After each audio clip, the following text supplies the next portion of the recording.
Hello students and viewers. Welcome back to my channel AV Samarpan A Journey of Life Science. Myself विकास. आज की इस video में हम लोग टाइप्स ऑफ ऑस्मोटिक सॉल्यूशन को समझेंगे. ऑस्मोटिक सॉल्यूशन को समझने से पहले हम सॉल्यूशन को देखते हैं कि सॉल्यूशन सॉल्यूट और सॉल्वेंट के मिलने से बनता है इज इक्वल टू सॉल्यूशन.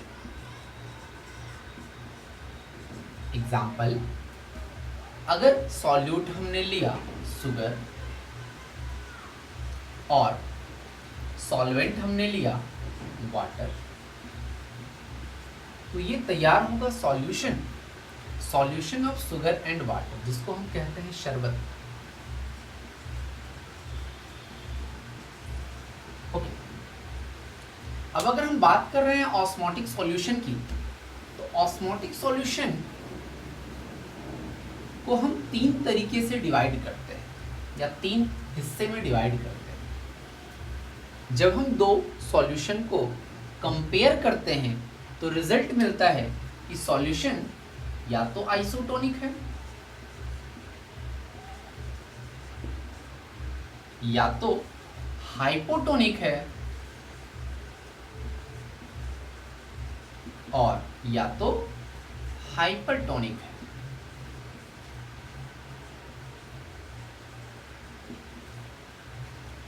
अब एक एक सॉल्यूशन को हम समझेंगे कि ये ऑस्मोटिक सॉल्यूशन है क्या. अब आइसोटोनिक की अगर हम बात करें, आइसो का मतलब होता है सिमिलर. कब सिमिलर? जब हम दो सॉल्यूशन को कंपेयर करते हैं. आइए करके देखते हैं.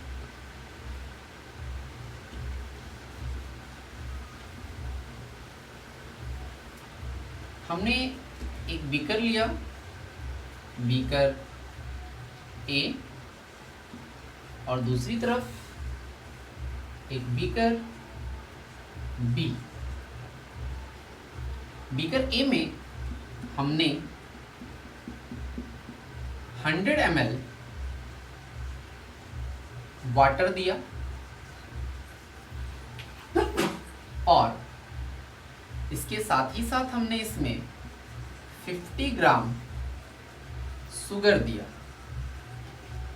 ये मैं कोई रेसिपी नहीं बता रहा हूं, आप परेशान मत होइएगा, ठीक है.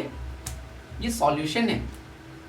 और दूसरे बीकर में हम सेम यानी 100 ml वाटर देते हैं और साथ में 50 ग्राम शुगर को मिक्स करते हैं. आपको कि सर ये तो दोनों इक्वल लग रहा है. ऑफ कोर्स ये इक्वल ही लगेगा. ये इक्वल इसलिए लगेगा क्योंकि ये आइसोटोनिक है, इसलिए इक्वल लगेगा. ये है ही आइसोटोनिक. देखिए समझाते हैं. दोनों में अमाउंट ऑफ वाटर सेम है 100 ml. और जब हम बात करते हैं सॉल्यूट की, तो अमाउंट ऑफ सॉल्यूट भी सेम है. अगर दोनों शरबत तैयार हो जाए तो दोनों को पीने पे दोनों की मिठास बिल्कुल सेम होगी. और इस वजह से, क्योंकि ये सॉल्यूट है, ये सॉल्वेंट है, यहाँ भी सॉल्यूट और सॉल्वेंट है, और दोनों की कंसंट्रेशन ग्रेडियंट बिल्कुल सेम है. और on the basis of concentration gradient ये आइसोटोनिक है. ये दोनों सॉल्यूशन सिमिलर हैं, दोनों में कोई डिफरेंस ही नहीं है, इसलिए हम इनको आइसोटोनिक सॉल्यूशन कहते हैं. अब अगर हम इनके अमाउंट को बदल करके देखें, चलिए दूसरी रेसिपी देख लेते हैं हम लोग. ये चेंज कर लेते हैं, इसमें ही बदल लेते हैं. इसमें मैंने चेंज कर दिया. सपोज कि इसमें मैंने कर दिया 200 ml वाटर और इसमें हमने कर दिया 100 ग्राम शुगर. क्या चेंजेस हो गई आप सोच के देखिए. आपको कि सर अमाउंट ऑफ शुगर बदल गया है या ज़्यादा हो गया है, और अमाउंट ऑफ वाटर भी ज़्यादा हो गया है, यानी इससे ये ज़्यादा है. आप शायद एक बार सोच सकते हैं कि 100 ग्राम अगर शुगर है तो ये ज़्यादा मीठा होगा, लेकिन ऐसा है नहीं. ध्यान से अगर देखें तो दोनों में अमाउंट ऑफ सॉल्यूट और सॉल्वेंट का जो रेशियो है वो बिल्कुल सेम है। कैलकुलेट करके आप देख सकते हैं, यहाँ अगर करें 100 रेशियो 200 1:2 इस केस में, ए के केस में, और बी के केस में अगर हम देखें 50 रेशियो 100, यहाँ भी वही है 1:2, ये बी के केस में। कंसंट्रेशन दोनों का सेम है, यहाँ कोई चेंजिंग नहीं आ रही है। कितना भी पानी बढ़ा लें और कितने भी सॉल्यूट के अमाउंट को बढ़ा लें, अगर कंसंट्रेशन दोनों का सेम है, अमाउंट ऑफ सॉल्यूट सेम आ रहे हैं in comparison to amount of water या सॉल्वेंट, तो ये आइसोटोनिक सॉल्यूशन को रिप्रेजेंट कर रहे हैं। चलिए आगे बढ़ते हैं, नाम से ही क्लियर है, आइसो मीन्स सिमिलर। चलिए आगे देखते हैं हम लोग। अब हम लोग देखते हैं हाइपोटोनिक को और हाइपरटोनिक को। हाइपोटोनिक सेकेंड नंबर, हाइपोटोनिक और ये हाइपरटोनिक।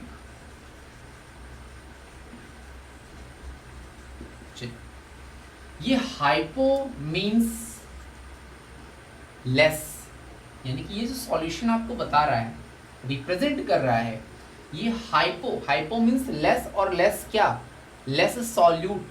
अगर किसी सॉल्यूशन में सॉल्यूट बहुत कम है, इसका मतलब है कि सॉल्वेंट बहुत ज़्यादा है, और सॉल्यूट कम है तो ये डाइल्यूट हो जाएगा, तो इसको डाइल्यूट कहेंगे। दूसरे केस में अगर बहुत ज़्यादा सॉल्यूट है, हाइपर, नाम से ही क्लियर है, हाइपर, बहुत ज़्यादा सॉल्यूट है और अमाउंट ऑफ सॉल्वेंट बहुत कम है, तो ये कंसंट्रेट कर जाएगा। ओके, अब समझते हैं हम।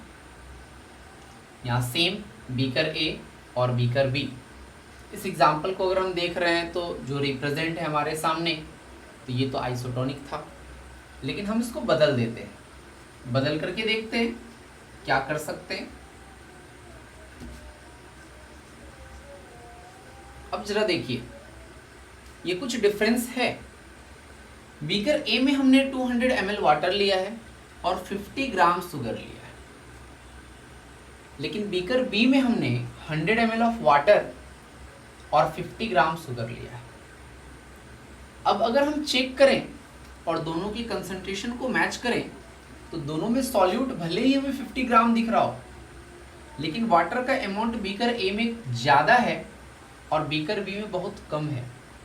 ये रिप्रेजेंट कर रहा है कि ये सॉल्यूशन गाढ़ा है, यानी कंसंट्रेट है, और इसमें वाटर का अमाउंट बहुत ज़्यादा है, so that less amount of solute और less amount of solute, that means hypo, ये डाइल्यूट है, यानी बीकर ए डाइल्यूट है और डाइल्यूट यानी हाइपो है, तो ये सॉल्यूशन आपका हाइपोटोनिक हो जाएगा, हाइपोटोनिक। और अगर एक सॉल्यूशन हाइपोटोनिक है तो ऑटोमेटिकली दूसरा सॉल्यूशन हाइपर है,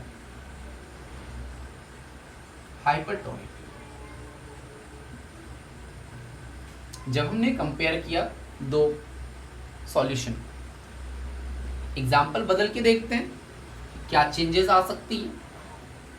अब अगर इस एग्जाम्पल को हम चेंज करें और यहां पे बदल दिया जाए,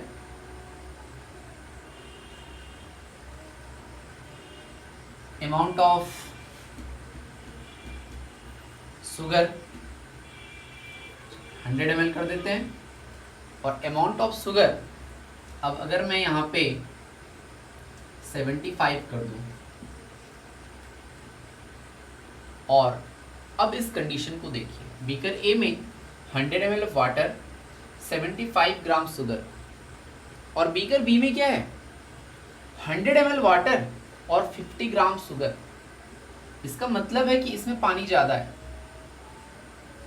इसमें पानी ज़्यादा है क्योंकि इसमें सॉल्यूट कम है, सॉल्वेंट ज़्यादा solute come, high amount of solvent, less amount of solute, and less amount of solute represent again hypotonic solution. That means it is dilute, ये हल्का है और ये गाढ़ा है, concentrate गाढ़ा, 100 ml of water and 75 gram of sugar. So the condition is changed in this case. देखते हैं क्या होता है.